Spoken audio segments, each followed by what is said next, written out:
आज हम चैप्टर समुच्चय में पढ़ेंगे समुच्चय का निरूपण यानी कि रिप्रेजेंटेशन ऑफ सेट, यानी किसी समुच्चय को हम किस तरीके से दर्शा सकते हैं। इसकी दो विधियां हैं। पहली विधि है रोस्टर विधि या फिर सूची विधि। दूसरी विधि है गुण विधि या समुच्चय निर्माण विधि। इसमें कोई परिभाषा नहीं दी गई है, सीधे एग्जाम्पलों से आपको समझाया गया है। जैसे पहला है रोस्टर विधि या सूची विधि, तो इसका पहला एग्जाम्पल है 10 से छोटी धन विषम संख्याओं का समुच्चय। इसमें क्या करना है, ये बहुत आसान है।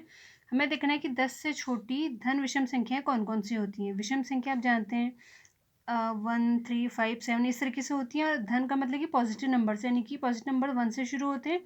तो 1 3 5 7 और 9 इतने आपके क्या हो गए, ये 10 से छोटी धन विषम संख्याएं हो गई हैं, तो इनका हमने समुच्चय बना लिया।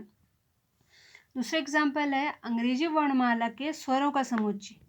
अंग्रेजी वर्णमाला के स्वर क्या होते जानते हैं, A E I O U, तो इन्हें आपको कॉमा लगाकर एक सीक्वेंस में लिख देना है।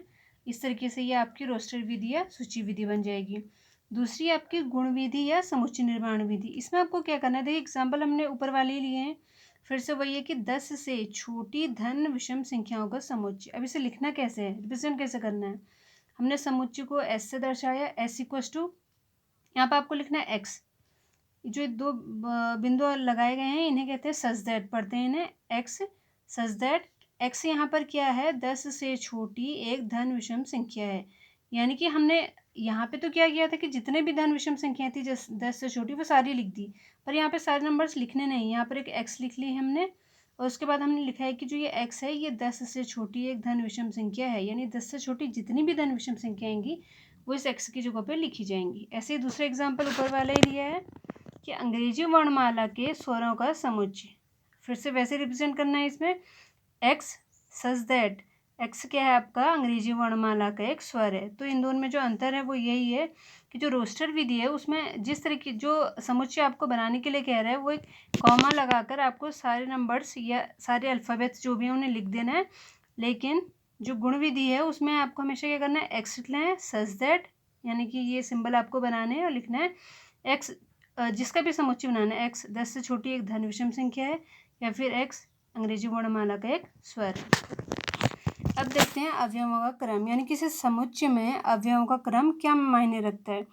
अवयवों के क्रम परिवर्तन का समुच्चय पर कोई प्रभाव नहीं पड़ता, यानी कि सीक्वेंस नंबर्स आगे पीछे हैं अल्फ़ाबेट्स आपके, उससे समुच्चय पर कोई इफेक्ट नहीं पड़ता। जैसे हमने एक समुच्चय ए लिया है, इसे हमने लिखा है 1 2 3 4, हम चाहे तो इसे लिख सकते हैं 1 3 2 4 या फिर 2 1 3 4, यानी कि जो सीक्वेंस है क्रम है नंबर्स का वो मैटर नहीं करता।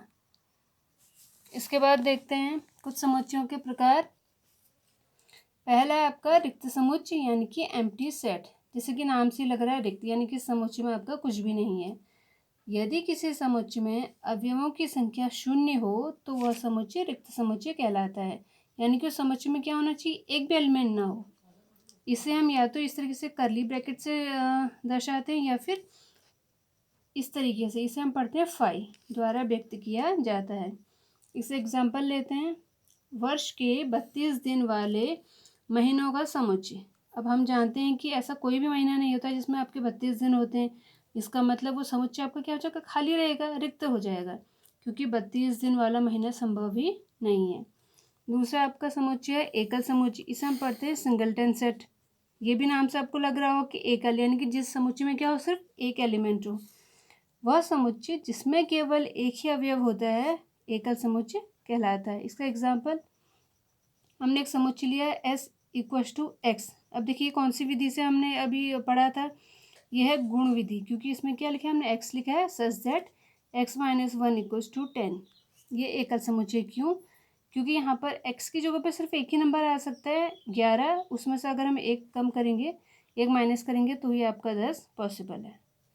अब है परिमित समुच्चय फाइनाइट सेट, यानी कि ऐसा समुच्चय जो या तो रिक्त समुच्चय हो, यानी कि इसमें एक भी एलिमेंट ना हो, या फिर उस समुच्चय के अवयवों की संख्या क्या हो, आपकी सीमित हो।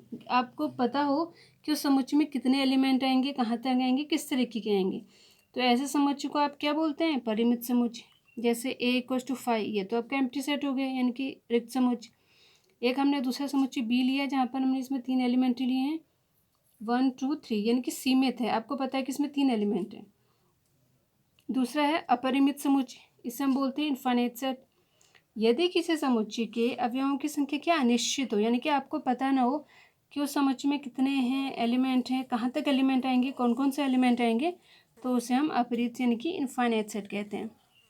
एग्जाम्पल लिया हमने a=x सच दैट x क्या है, एक प्राकृतिक संख्या है, यानी कि इस समुच्चय में क्या क्या आएंगे, प्राकृतिक संख्या आपको पता है कि 1 से शुरू होती है, 1 2 3 4, लेकिन उसका लास्ट नंबर क्या होता है हम नहीं जानते कि कहाँ तक प्राकृतिक संख्या जाएगी, तो उसका मतलब वो क्या एक अनिश्चित है, लास्ट प्राकृतिक संख्या क्या अनिश्चित हमें नहीं पता।